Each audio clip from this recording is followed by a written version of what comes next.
tardes. Ahora sí, vamos a dar comienzo a esta reunión. Le agradecemos la presencia a la licenciada Laura Diz, que es la presidenta de la Asociación de Altas Capacidades Argentina. Bienvenida, Laura. Muchísimas gracias por este espacio.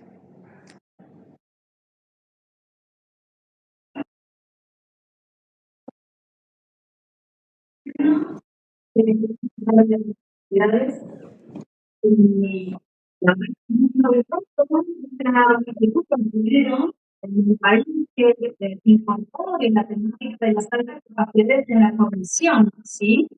Diciendo que, bueno, hoy comenzamos es el cuarto año, vamos a hacer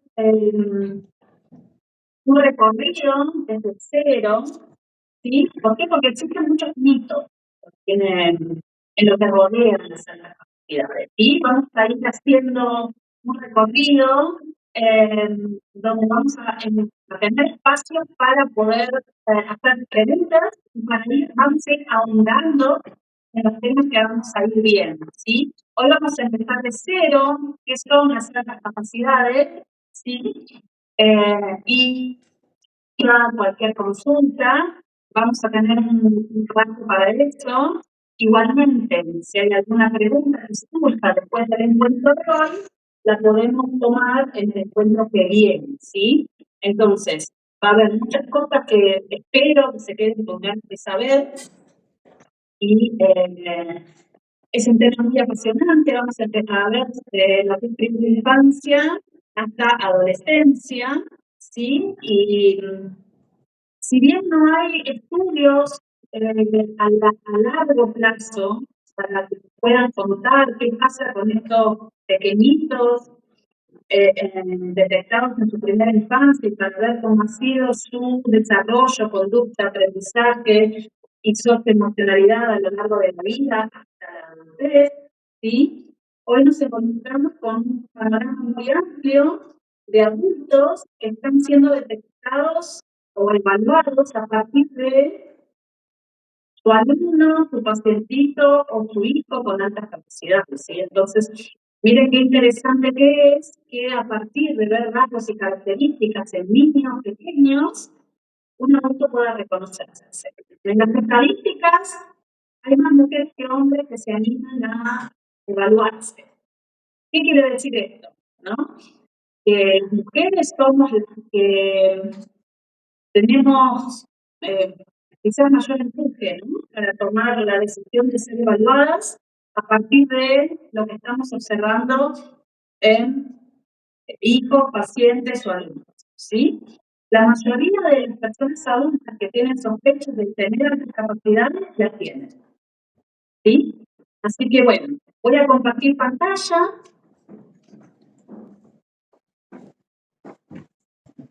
Y vamos a ir viendo de a poco.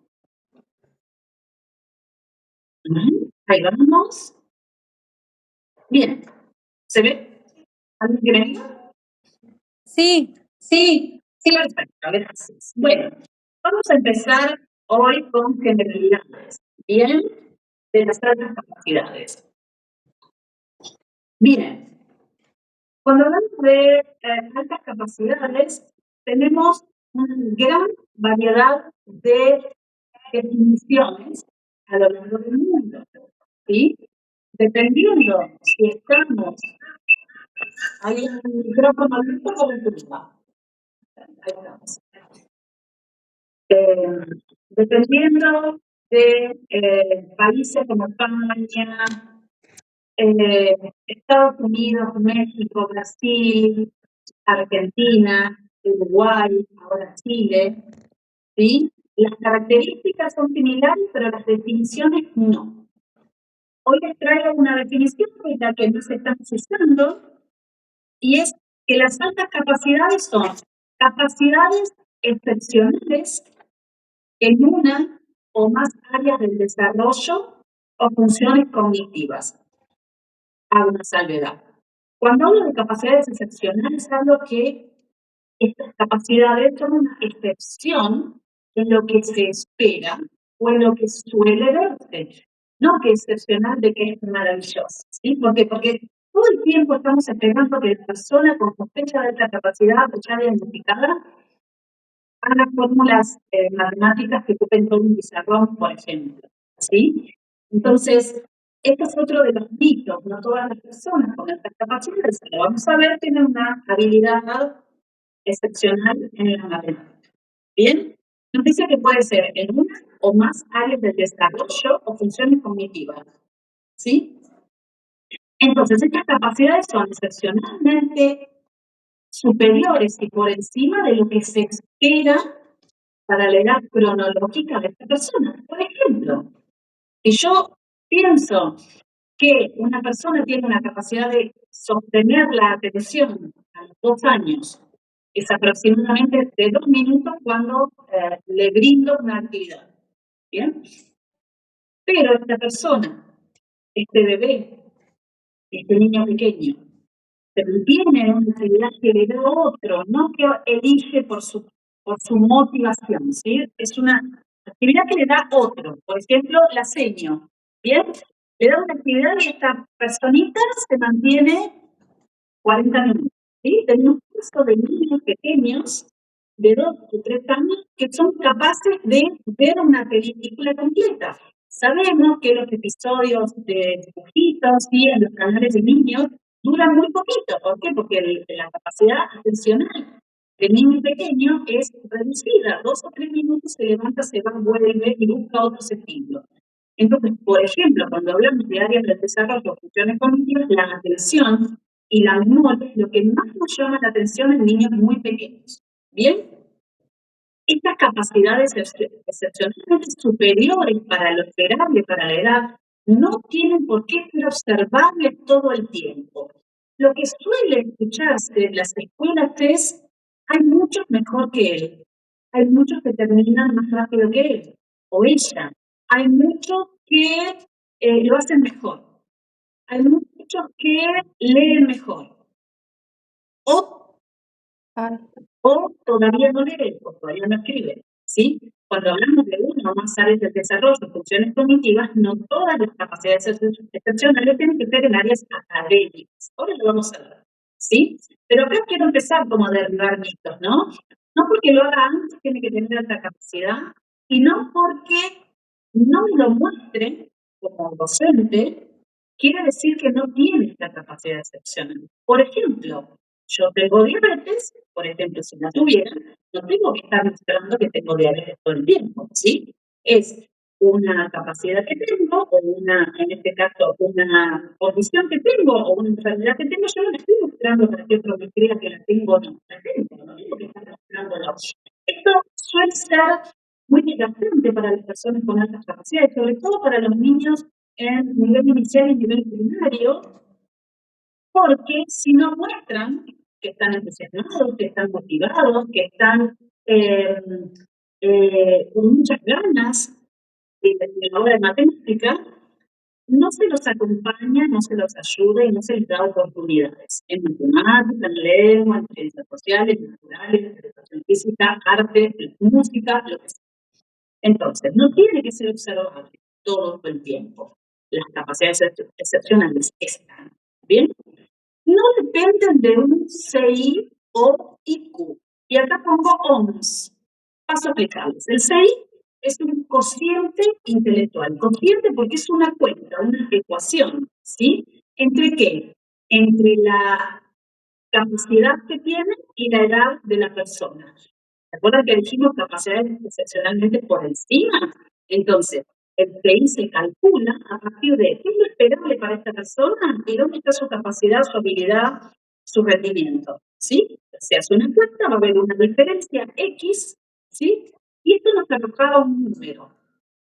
Si ustedes googlean, se van a encontrar que una persona superdotada, una persona con altas capacidades, es aquella que tiene un CI, un cociente intelectual, igual o superior a 130. ¿Bien? El número promedio es 100. Lo que está por encima me supone una capacidad superior y lo que está por debajo me supone una capacidad inferior. ¿Bien? ¿Qué es la OMS? Es la Organización Mundial de la Salud. Y si googleamos, vamos a encontrar esta definición de altas capacidades con un CI superior o igual a 130 estaría firmada por la Organización Mundial de la Salud. La Asociación de Altas Capacidades Argentina se comunicó con la OMS y nunca se pronunciaron al respecto. Así que imagínense que tenemos hasta libros que nos hablan de el CI igual o mayor a 130 firmado por la OMS y la OMS nunca se pronunció al respecto. Así que estamos hablando de mitos que circulan cuando nosotros buscamos información en fuentes confiables y sigue diciendo que un organismo internacional y de gran prestigio dijo algo que nunca dijo. Nosotros porque tuvimos la oportunidad de comunicarnos vía email. ¿Bien? Entonces, este también es un punto importante. No dependen de un número. Alrededor de 1950 se tomaban estos test lógico-matemáticos que encontramos en Internet y que a veces sí tenemos altas capacidades y nos ponemos a hacer esos test y arrojan un número. ¿Bien?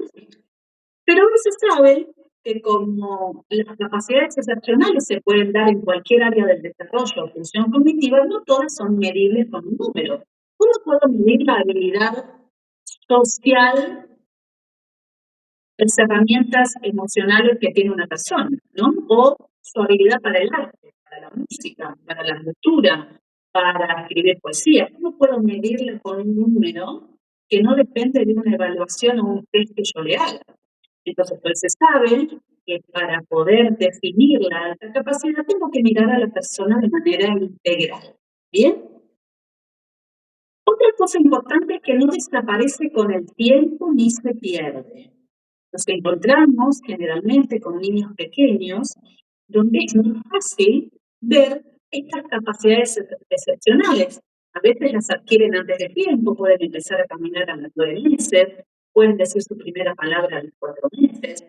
Algunos, no todos tienen las mismas características, pueden andar en triciclo o bicicleta con el desafío que conlleva poder pedalear coordinando ambos pies y haciendo ciertas fuerzas. Pueden subir escaleras alternando también los pies a edades muy tempranas.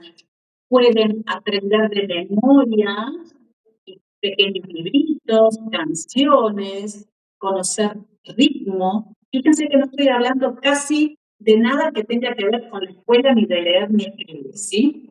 Ahora sí pueden reconocer la diferencia entre números y letras, pueden comprender el conteo, ¿sí?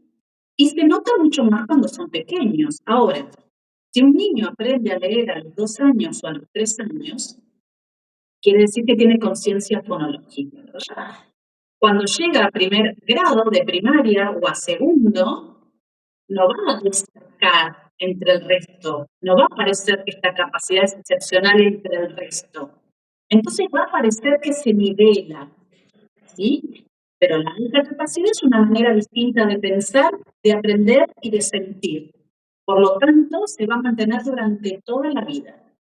Si no se lo atiende, si no se lo acompaña, ¿va a desaparecer? No. Esto no desaparece con el tiempo. Abajo tenemos este cartel celeste que dice AACC o ASI. ¿Bien? ASI significa altas capacidades intelectuales. ¿Bien? Y AACC simplemente altas capacidades. Ahora, ¿cuál de los dos términos se está usando? Bueno, ASI se está dejando de lado. No quiere decir que esté invalidado. Pero como incluye la palabra intelectual, lo intelectual está asociado a lo académico, aunque intelectual significa del cerebro. ¿Bien? Entonces, ante la confusión que genera, ¿bien? Pensar que una persona solamente tiene altas capacidades a nivel intelectual y, por ejemplo, un Messi no sería considerado una persona con altas capacidades, un Ginóbili, una Marta Perich, pianista, un Julio Boca, ¿sí? Un Gustavo Cerati, ¿sí? Son personas con altas capacidades. ¿Por qué? Porque han marcado diferencia entre sus pares, entre otros músicos, entre otros bailarines, entre otros jugadores de fútbol, ¿sí? Mediante sus capacidades excepcionales. ¿Son tenidas en cuenta como intelectuales? Generalmente no. Entonces, se está dejando de utilizar lo intelectual para pasar a llamarse directamente a altas capacidades. Bien. Ahora, dentro de las altas capacidades, tenemos un paraguas, ¿sí?, que tiene 3 partes. Primero tenemos la precocidad. ¿Qué es la precocidad? Es cuando un niño alcanza ciertos hitos del desarrollo antes de lo esperable para la edad. ¿Se acuerdan que hace un ratito les contaba esto de alternar los pies para subir la escalera, empezar a hablar a los 4 meses, caminar a los 9, leer antes de lo esperable? Por ejemplo, se espera que un niña aprenda a leer a partir de los 5, de los 6, de los 7, ¿sí? Bueno, pueden aprender a los 2 o a los 3. Y uno dice, bueno, pero tiene su mamá que es maestra o tiene su papá que es profesor. Pensemos que cuando tenemos un niño o una niña con algún trastorno del aprendizaje, lleva mucho tiempo de tratamiento para que pueda acceder a esas capacidades que tiene descendidas, ¿sí? Que pueda acceder a una recuperación, una flexibilización de estas capacidades para poder aprender quizás con otras ayudas, con otras, de otro lugar y de otras maneras. Bien, entonces, un niño pequeño que aprende a leer a 2 años con conciencia fonológica, ¿sí?, conociendo no solo a partir de la memoria, que esta letra se llama de determinada manera, que suena de determinada manera, sí, que tiene un sonido, y que uniendo este sonido con el sonido de al lado puedo tener una sílaba, combinando sílabas puedo tener una palabra, puedo tener una frase. Esto es algo muy complejo. Perdón, Laura. No se están viendo las diapositivas.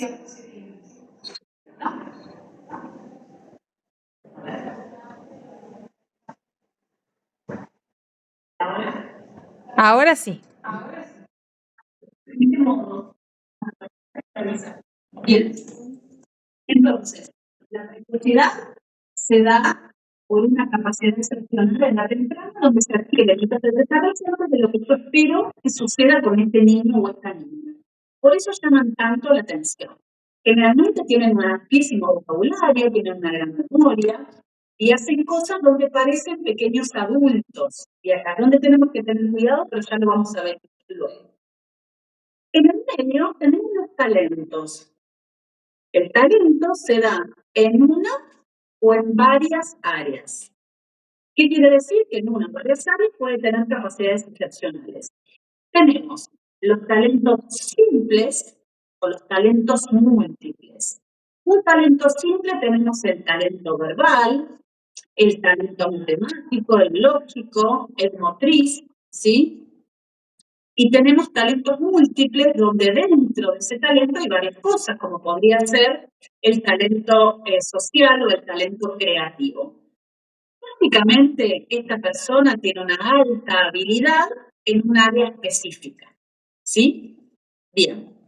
Ahora, con respecto a los talentos complejos, puede ser el talento artístico, donde esta persona puede tener aptitud espacial, razonamiento lógico, talento creativo, y dentro del talento académico, donde la persona surfea la ola de la escuela. Quiere decir que toma todas las oportunidades que me da la escuela, ¿sí? Puedo organizarme, puedo planificar, puedo estudiar de determinada manera, puedo llevar a cabo una conversación acerca de lo que aprendí, ¿sí?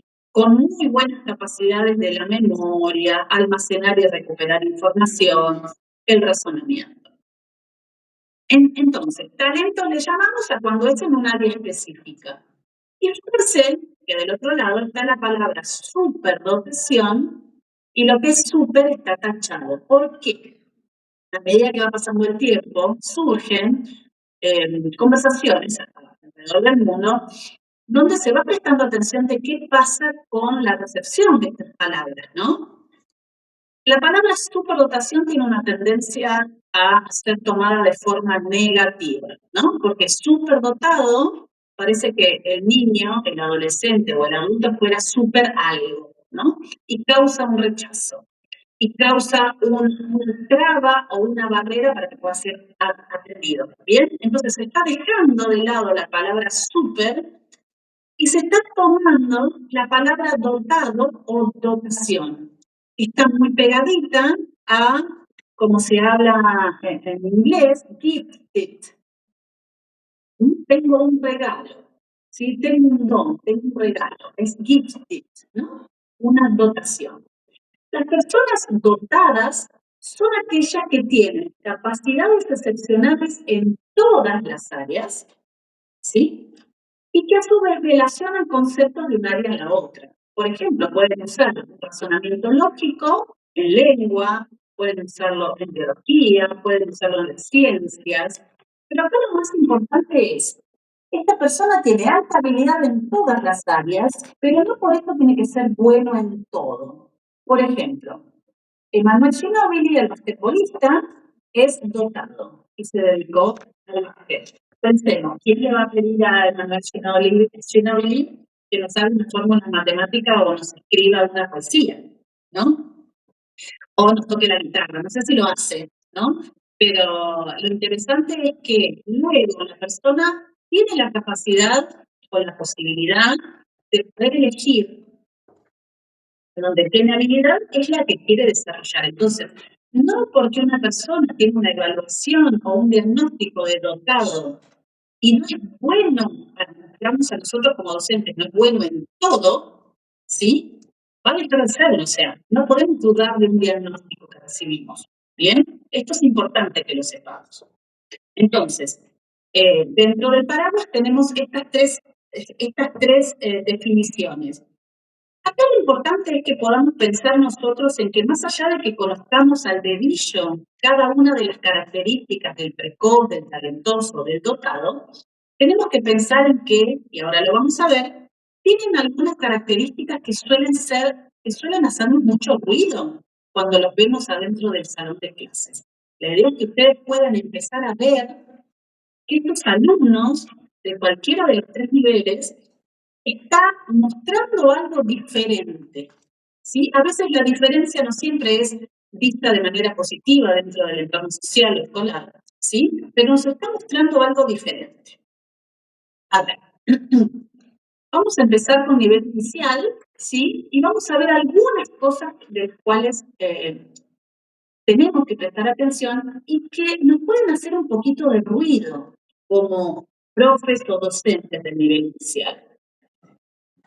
Generalmente pueden tener un control de esfínteres muy temprano, alrededor del año, ¿sí? O entre el año y los 2 años de vida.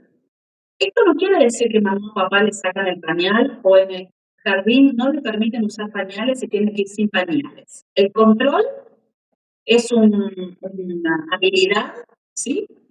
Que se desarrolla hasta los 7 años, el control del impulso, ¿sí? Entonces, si un niño en su primerísima infancia, entre el año y los 2 años, está pudiendo controlar las ganas de ir al baño, ¿sí?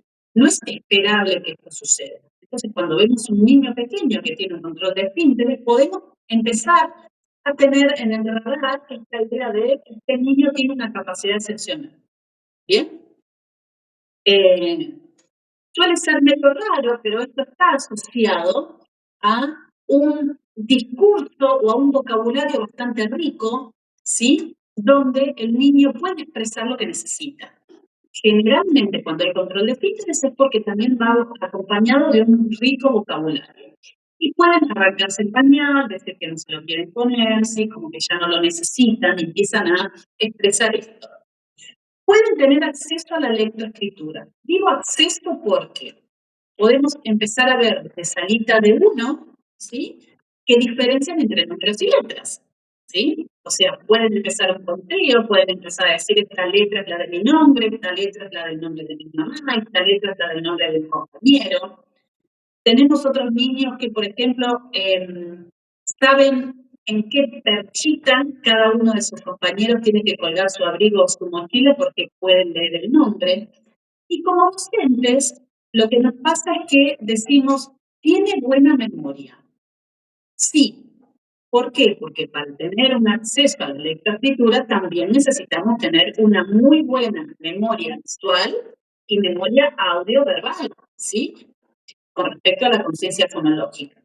Entonces, también necesito tener una excelente memoria o una muy buena memoria, una memoria que esté por encima de lo esperable para la edad, donde un niño de 2 o 3 años puede escribir una letra que quiere escribir o que quiere formar determinada, ¿sí? Algunos, y a medida que pronuncian, van escribiendo. Lo que suelen decir los padres es, nadie le enseñó, ¿sí? Entonces nosotros decimos, ¿cómo va a aprender? Del aire, ¿no?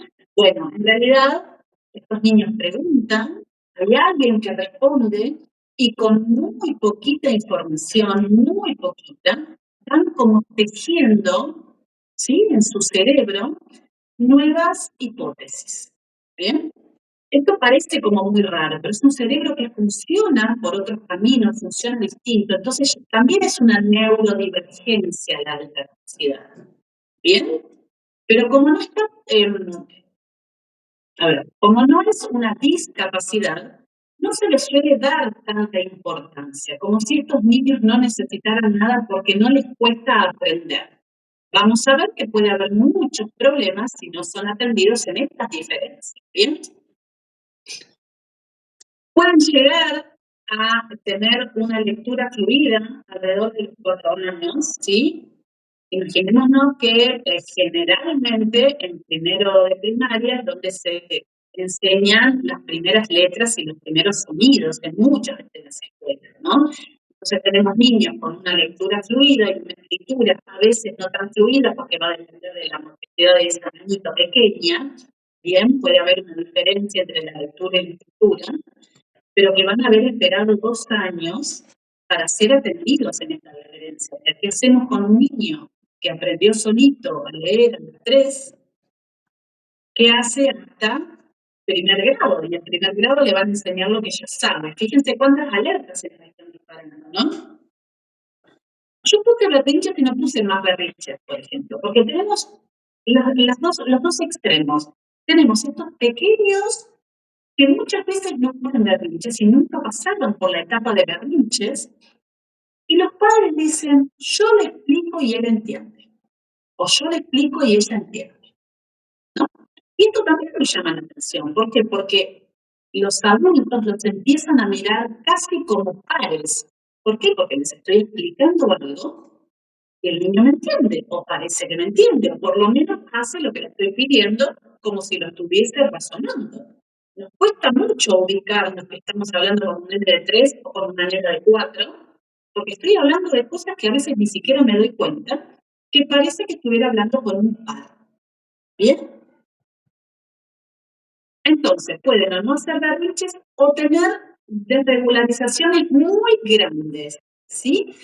Que por cosas que para los demás parecen pequeñices, estallen en crisis de llanto, de angustia, de golpes, de gritos. Se pueden autogolpear o autoagredir o hacerlo con el ambiente o con otros, ¿sí? Generalmente cuando hay este tipo de episodios es más fácil llegar a un diagnóstico porque se consulta por la conducta.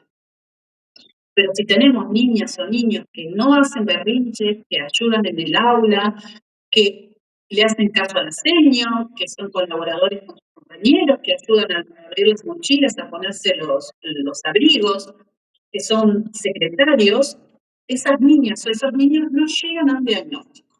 ¿Bien? Suelen querer hacer todo solos. Si bien hay muchos niños pequeños que quieren que nadie los ayude y empezar a hacer todo solos, lo hacen con gran habilidad. Tenemos niños que toman a partir del añito y medio, 2, en vasos de vidrio, ¿no? Y la mayoría de nosotros no nos vamos a animar a dar un vaso de vidrio a un niño pequeño. Bueno, tienen habilidad motora, ¿sí? Para tomar ese vaso con seguridad y utilizarlo. O este ejemplo de que se sacan los pañales, o pueden responder por sí mismos cuando van a la visita del pediatra, o en la entrevista del jardín, ellos mismos son los que responden antes que mamá o que papá, ¿sí? Buscan ellos mismos ser autónomos, ¿bien? Suelen hacer preguntas filosóficas, ¿qué es la vida? ¿Qué es la muerte? ¿Dónde estaba yo antes de estar en tu panza? La diferencia con otras preguntas que pueden hacer el resto de los niños es que una pregunta lleva a otras nuevas preguntas que suelen ser muy incómodas, porque el adulto, mamá, papá, profe, señor, pediatra, niñera, abuelos, no saben qué responder porque son preguntas muy incómodas, ¿sí? Incómodas porque no estamos acostumbrados a que el niño pequeño pregunte algo de manera tan profunda. ¿Sí? Y también suelen tener respuestas profundas, ¿no? Por ejemplo, tienen una gran conciencia social y pueden querer dar lo que ellos están llevando en la mano a una persona que está en la calle o a un niñito que ven en la calle. O decir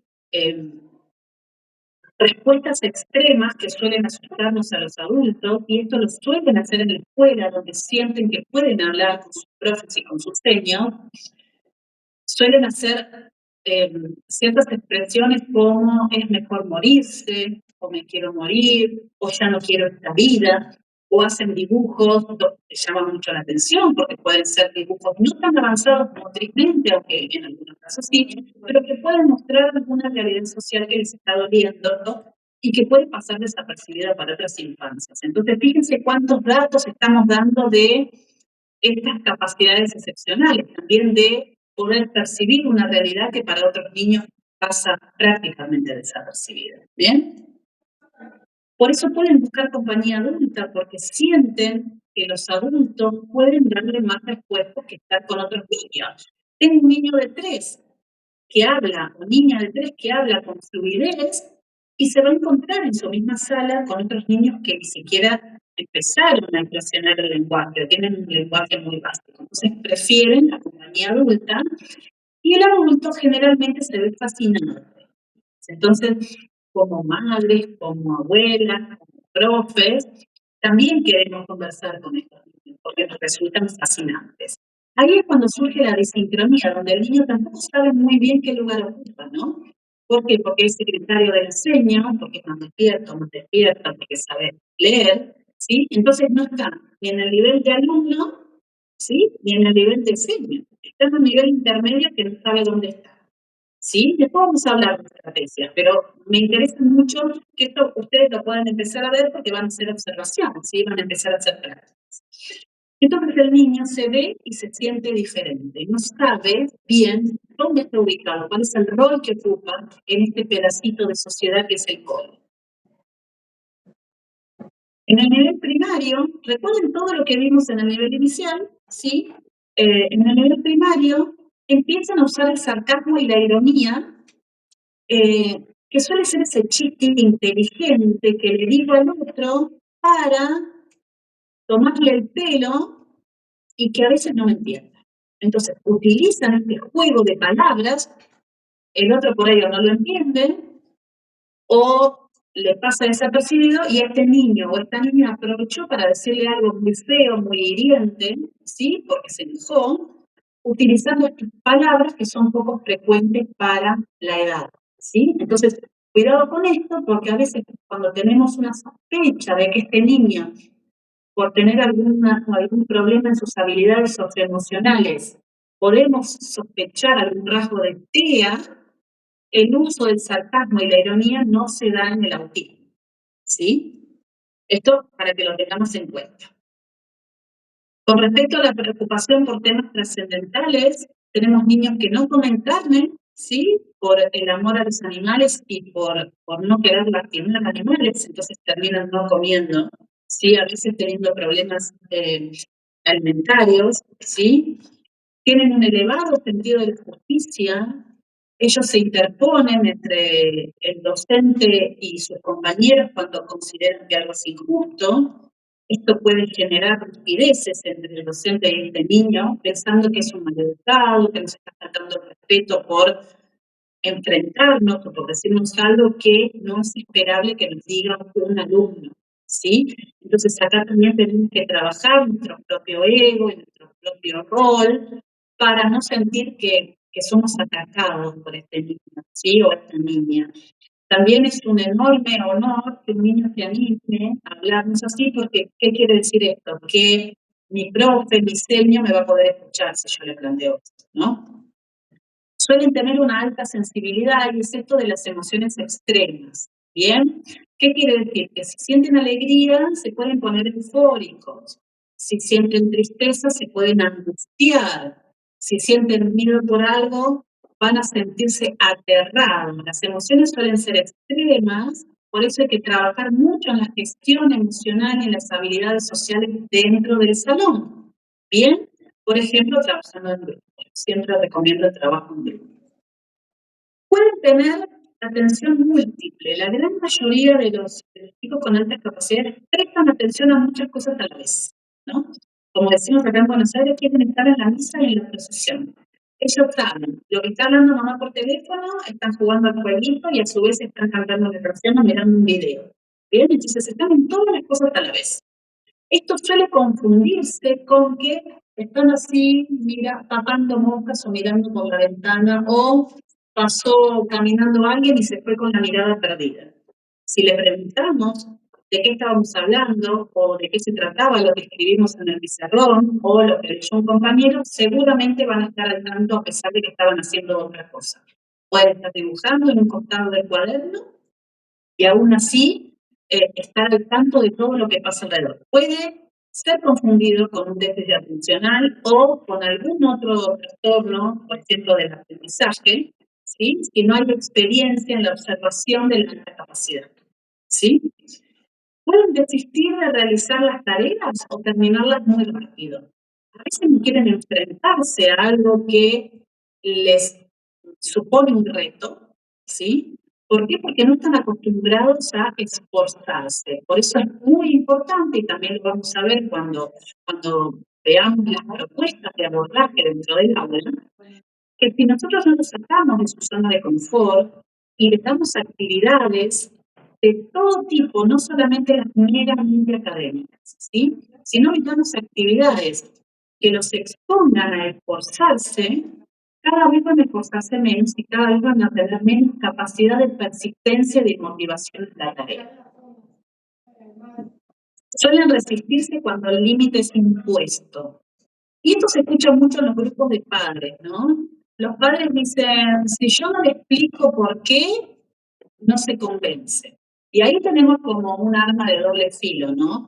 ¿Por qué? Porque dentro del salón de clases, cuando tengo 20, 30, 35 alumnos, no puedo estar explicándole a cada uno por qué se debe sentar, por qué debe copiar en cursiva o por qué debe subrayar con rojo, ¿no? Entonces también tenemos que ver y tenemos que priorizar qué batallas queremos pelear con estos niños para acompañarlos, ¿no? A veces puedo explicar y a veces va a tener que realizar la actividad que digo, porque es la actividad que como profe o como docente tengo que dar a todo el grupo. Y entonces ahí tengo que poder hacer como una diferencia entre qué cosas ameritan un poco más de explicación y qué cosas no.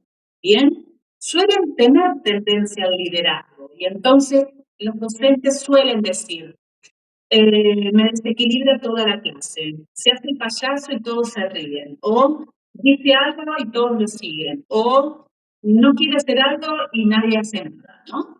Esta tendencia al liderazgo lo que hay que intentar es que con actividades colaborativas y el trabajo en grupo sea dirigido hacia un costado positivo, ¿sí? Porque ser un líder con ideas negativas puede ser peligroso. Los chicos pasan muchas horas en el cole. ¿Bien? Pasamos a la que sigue, que tiene que ver con el nivel secundario. Se habla muy poco de alta capacidad en el nivel secundario. Pensemos que tenemos no solo las problemáticas y características propias de la adolescencia, donde hay cambios hormonales, donde hay cambios físicos, ¿sí? Y donde hay cambios socioemocionales. En cualquier adolescente, acá se suma todo lo que vimos antes, ¿sí? La baja tolerancia a la frustración, la baja aceptación para cometer un error, la poca persistencia en una tarea que no motiva. Entonces, ¿qué pasa cuando estos chicos no fueron atendidos desde el nivel inicial, donde ya veíamos rasgos? sí, algunos de los que nombramos, ¿qué pasa cuando 10 años después esperaron 10 años para ser mirados? ¿Sí? ¿Con qué nos vamos a encontrar? Vamos a ver que desciende el interés. Nada de lo que propongamos, por más novedoso que sea, por más motivante que sea, le va a dar ganas de iniciar una actividad, de cualquier tipo, insisto. Olvidémonos de lo meramente cognitivo. Pueden aislarse, ¿sí? Pueden llevar un libro a la escuela y estar todo el tiempo con eso, pueden no generar un grupo de pertenencia, ¿sí? Pueden tener algunos rasgos ansiosos o rasgos depresivos. Esto cuando el docente o el profe empieza a detectar algo de esto, sería muy bueno que pueda comunicarlo a la familia, o si existe un equipo de orientación escolar también, ¿sí? Suelen tener problemas con la autoridad, recordemos que tienen un amplio sentido de justicia, entonces acá, con el ímpetu de la adolescencia, pueden tener problemas para comunicar cuál es la necesidad que tienen o su disconfort, ¿sí? Y empezar a tener inconvenientes de cómo le estoy hablando al adulto, a mi profe, al director, ¿sí? Al seño, ¿sí?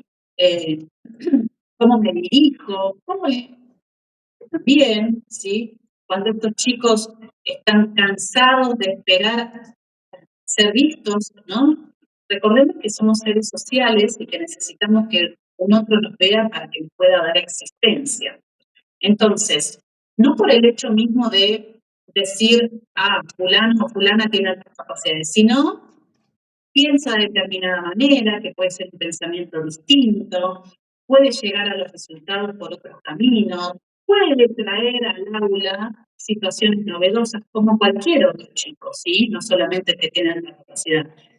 A veces no encuentran la manera de intervenir, tienen miedo a equivocarse porque nunca fueron desafiados. Entonces, cuando tienen la oportunidad de hablar y se encuentran con profes realmente empáticos que lo que quieren es un aula donde haya un debate, donde haya escucha, ahí los tenemos aislados, ¿sí? Pueden tener tendencia al liderazgo también algunos, pueden generar grupos y pueden ser chicos muy sociables también. También se habla de que las personas con altas capacidades no tienen amigos o tienen problemas sociales. Esto no es así, no está ligado directamente con la alta capacidad. Sí puede haber alta capacidad y algún trastorno que acompañe. Bien, esto se llama doble excepcionalidad, que también lo vamos a ver. Bien. Entonces sí puede haber algún trastorno que acompañe la alta capacidad que puede estar asociado con el desarrollo, con la conducta o con el aprendizaje. Podemos tener una persona con alta capacidad con dislexia, podemos tener una persona con alta capacidad con TEA, podemos tener una persona de alta capacidad oposicionista desafiante, podemos tener una persona con alta capacidad con hiperactividad, ¿sí? Podemos tener una persona con alta capacidad y un trastorno del aprendizaje, cualquiera, ¿sí? ¿Bien? ¿Por qué? Porque puede tener una alta capacidad deportiva, puede tener una alta capacidad en el arte, en la música, y tener un inconveniente en el aprendizaje, ¿sí? Por ejemplo, discalculia. ¿Bien? Y algo que es importante en el nivel secundario son aquellas actividades de ocio, ¿sí? ¿Por qué? Porque desde este lugar puede haber talleres en la escuela o extracurriculares. Desde ese lugar también podemos volver a traer la motivación de este adolescente, de esta adolescente que perdió el interés en todo lo que tenga que ver en el nivel académico. Por ejemplo, seguimos teniendo un montón de secundarias que tienen una radio, que hacen un periódico, que tienen algún extracurricular. Por ejemplo, en la escuela de mis hijos, que es una escuela, yo vivo en la provincia de Buenos Aires, no vivo en capital, ¿sí? Es una escuela pública, la secundaria, y tienen un taller que dura durante cuarto año, quinto año y sexto año, y se llama itinerario. ¿Qué hacen en itinerario? Es en contraturno y les enseñan a usar Word, Excel, ¿sí? Hacer PowerPoint. Mi hijo, por ejemplo, decía, yo hice una planilla de Excel. Dice, me resultó muy fácil. Le digo, ¿pero vos sabías hacerla? ¿Ya lo habías visto? No. Entonces, ¿qué hacen? Le están dando oportunidades no solo de aprender a usar herramientas que le van a servir para un montón de cosas, por suerte muchos de nosotros tenemos oportunidad de hacer esto, otros chicos no, ¿sí? Pero también de tener un lugar de pertenencia en la escuela, ¿no? Entonces, generar actividad que puede ser ajedrez, puede ser huerta, puede ser panadería, que sea, genera espacios de pertenencia dentro del ambiente escolar. ¿Para qué? Para que puedan recuperar la importancia de estar en la escuela y el valor de estar en la escuela. Bien. En el material que vamos a usar durante este año, que son dos cuadernillos, uno se llama Bodassi, la guía de orientación docente para la atención de alumnos con discapacidades, y GOPAC, que es la guía para psicólogos y psicopedagogos, ¿sí? Vamos a usar los dos como material de consulta. Van a poder encontrar grillas de observación o screening. ¿Para qué nos sirven? Son checklists donde marcamos con una cruz, como dice ahí, los indicadores que se encuentran presentes al momento de observar al alumno. Esta que está puesta acá en la pantalla es para niños y niñas entre 6, 7 y 8 años, pero tenemos desde el nivel inicial hasta adolescencia. ¿Para qué sirve adentro de la escuela? Bien, nos habla acá del desarrollo del lenguaje, lectura, escritura, matemáticas, sigue esto hacia abajo, ¿no? Sirve para que el docente, ante la sospecha, ante la consulta de los padres, ante alguna nota de algún profesional externo que esté acompañando a este niño o niña, y nos hayan dicho, bueno, acá tenemos una sospecha de altas capacidades, pueda concretar si se presenta o si no se presentan estos indicadores. Posee un amplio vocabulario, utiliza un lenguaje tanto oral como escrito muy avanzado y fluido, aprendió a leer hasta los 4 años, aprendió a escribir antes que su grupo, etcétera, ¿no? Esto puede ser de uso interno del docente, no tiene por qué compartirlo con nadie, y también puede ser parte del legajo docente o del seguimiento que se hace a los alumnos ante la sospecha. El docente y su directivo decidirán si estos screening puede ser un material que se use todo el tiempo, ¿sí? Para utilizar, para utilizar cuando tenemos una sospecha, ¿sí? Y si quieren comunicarlo al equipo de orientación y si quieren utilizarlo para convocar a los padres y decir, bueno, como docentes acabamos de ver estas características en su hijo o en su hija y sería interesante que ahondemos en esto, ¿bien? Entonces, esto es de uso particular del docente, las van a encontrar en el material, ¿sí? Que van a tener a su disposición y que es interesante, quizás en las prácticas, poder empezar a utilizarlo cuando ustedes, a partir de estos primeros datos que empiezan a tener acerca de las características de personas con altas capacidades, digan, me parece que fulanita o fulanito podría tener altas capacidades. Vamos a hacer este screening con el docente, a ver si funciona o no funciona. Bueno, ahí tienen un excelente material que es para usar como docentes. Bien. Bueno, acá les traigo un número que es un cachetazo de realidad. Es que aproximadamente, y según números del Servicio de Neuropsicología de la Facultad de Psicología de la Universidad de Córdoba, el 15% de los estudiantes, niños y adolescentes en Argentina tienen altas capacidades. Esto es alrededor de 1.725.000. ¿Bien? Imagínense que por provincia tendremos 100, 200 niños. 1.000 puede haber en Buenos Aires, no lo sé. ¿Sí? Pero imagínense que es un número enorme, ¿sí? Y que no tenemos ni siquiera herramientas para empezar a mirar distinto. Ustedes las van a empezar a tener hoy. Es un número muy alto, ¿sí? Y que depende de todos nosotros poder empezar a identificar estas infancias y adolescencias con altas capacidades, empezar a acompañarlas.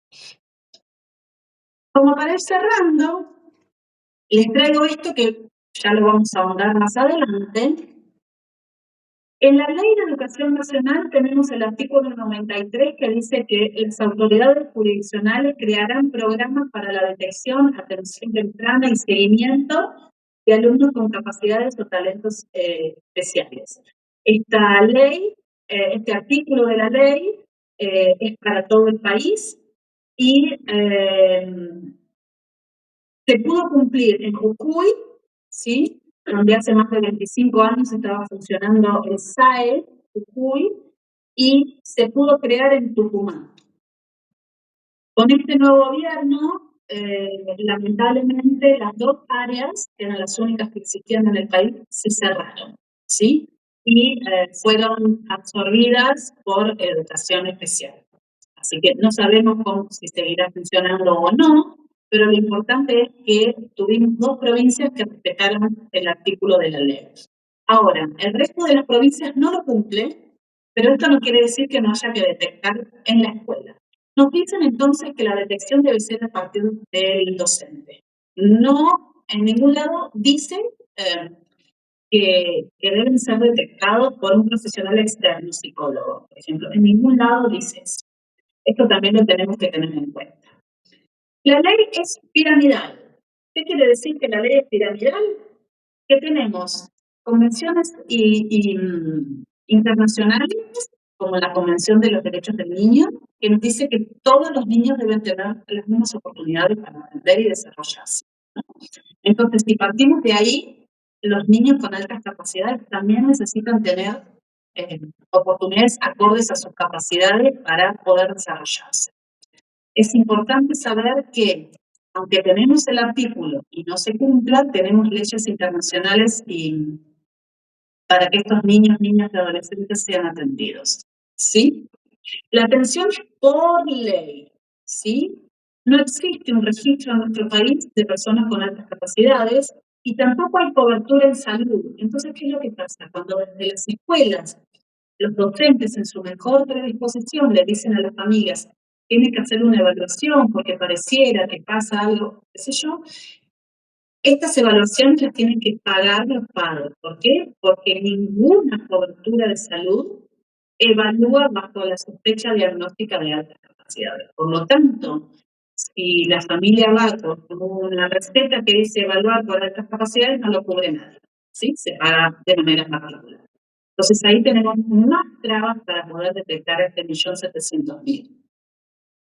Y el tercer punto, y no menos importante, es qué tipo de seguimiento podemos hacer desde las escuelas, ¿bien? Por lo pronto, llevar un legajo detallado de aquellas cosas que estamos observando, por más que no pongamos altas capacidades. Pero nos pasa que tenemos niñitos que a partir de salida de 3 leían y escribían, y esto nunca figura en sus historias. Entonces, cuando tenemos la seña de sala de 4, la seña de sala de 5, llegamos a primaria, nadie estaba enterado que este niño o esta niña desde sala de 3 escribía, entonces en primer grado le voy a enseñar las letras. Fíjense la enorme frustración que puede presentar este niño, ¿no? ¿Qué puedo hacer los años siguientes si no sé qué pasó antes? ¿Sí? ¿Qué son los objetivos que tengo preparados para el año siguiente si tampoco sé lo que pasó antes? Esto pasa en todos los casos que conozco, ¿sí? Que cuando el niño pasa a un nuevo año escolar, la nueva seño, el nuevo profe no está enterado de lo que pasó el año anterior, ¿sí? Si había indicios de altas capacidades o no, si había algún tipo de diagnóstico o no, los padres tienen que empezar otra vez a poner al tanto al nuevo docente. Así que imagínense qué frustrante que es esto, ¿sí? Bueno, vamos a dar espacio a preguntas, si les parece. A ver si ahí puedo compartir.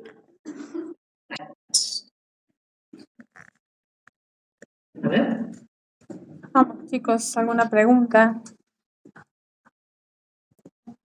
A ver, A ver, voy a tener que ir afuera.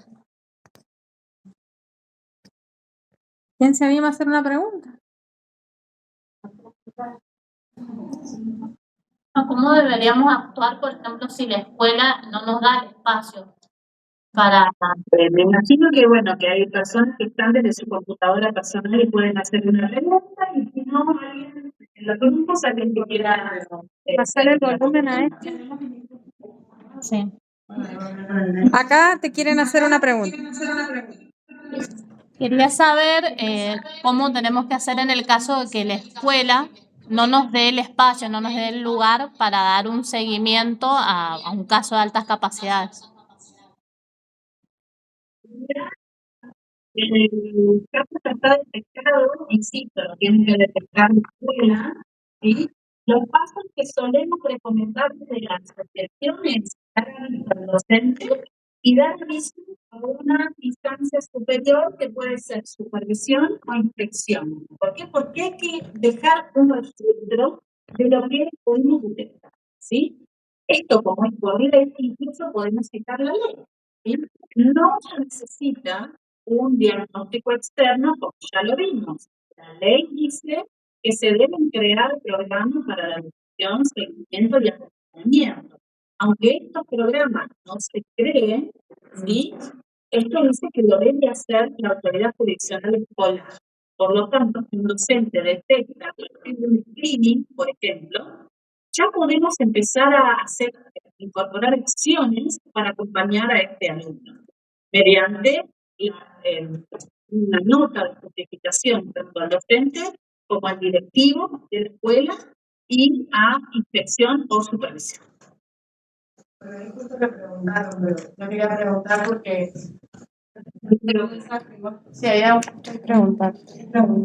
Yo quería preguntar, bueno, justo ahí una chica preguntó, por ejemplo, a mi sobrino le hicieron el test de las altas capacidades y le dio, a mi sobrino le hicieron el test de altas capacidades y le dio como que sí, como que era, como que tenía un porcentaje que concordaba con niños con altas capacidades, pero bueno, mi hermana lo llevó a una psicóloga, psicopedagoga, todo, y fue al final TDAH. ¿Cómo se diferencia, o sea, de altas capacidades a un niño con TDAH? Primero, la pregunta es muy interesante. Primero, no existen test de altas capacidades. ¿Bien? Cuando la familia tiene sospecha, va al profesional y le dice, bueno, mi hijo presenta esta característica, y cada profesional utiliza una batería para poder dar respuesta a esa sospecha que tiene la familia, ¿bien? Puede convivir el TDAH con la alta capacidad, ¿sí?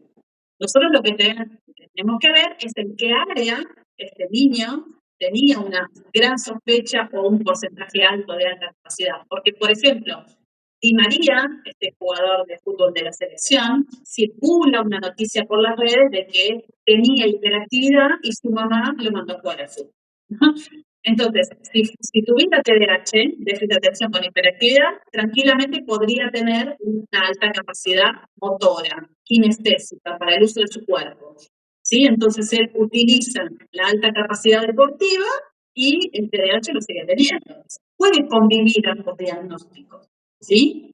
Habría que ver si, al no haber profesionales formados, una gran cantidad de profesionales formados, aunque llega a la sospecha de TDAH, no vas a tener en cuenta o no vas a tener en el radar que esta persona también podría tener altas capacidades. ¿Por qué? Porque no hay ni siquiera formación con psicólogos y psicopedagogos, ¿sí? Entonces es muy raro que puedan detectar una alta capacidad.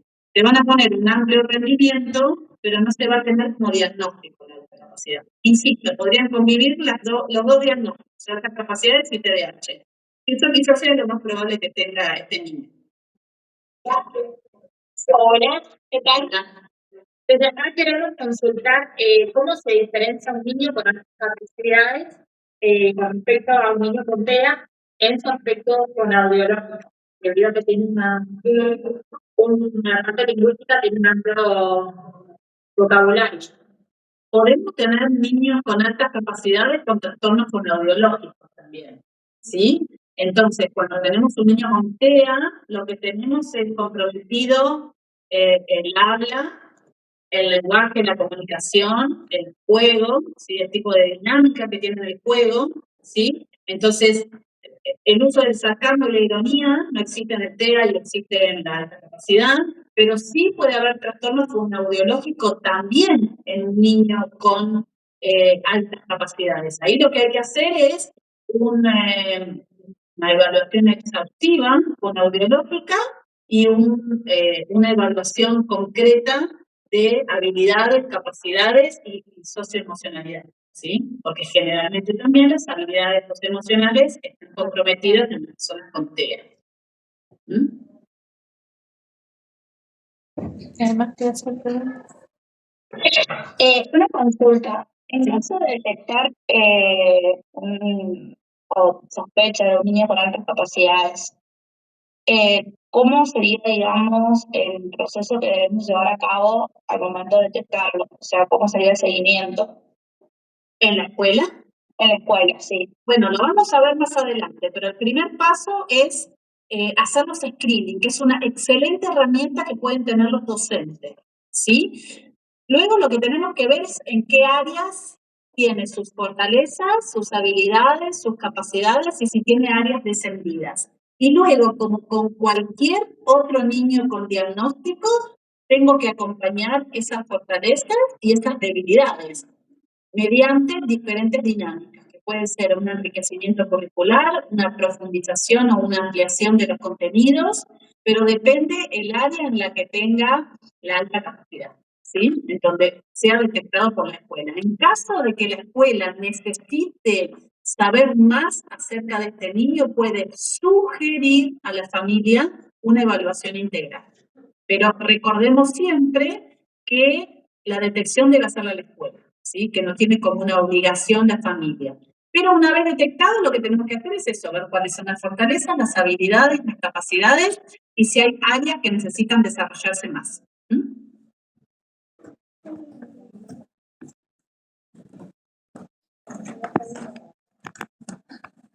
¿Alguien más de tecnología? ¿Los chicos no quieren hacer una pregunta?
La verdad es que resulta y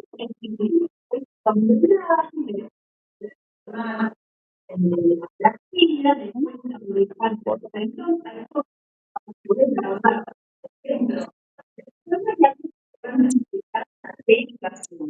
recuerda que como docentes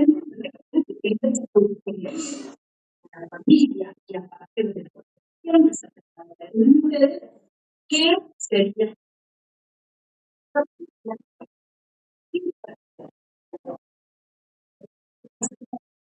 que no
Hola Laura, ¿qué tal? Tengo una consulta. ¿Puede ocurrir que los directivos de las escuelas se muestren un poco resistentes frente a esta idea de que puede detectar o posible caso de chicos con alta capacidad? ¿Qué nos sugiere usted como para poder obtener esa apertura del directivo que puede quizás sonar un poco más estigmatizante o según desde su postura con el resto de los estudiantes?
Gracias.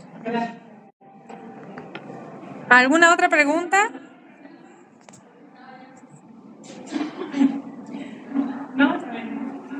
Bueno, muy claro todo. Muchísimas gracias, Laura.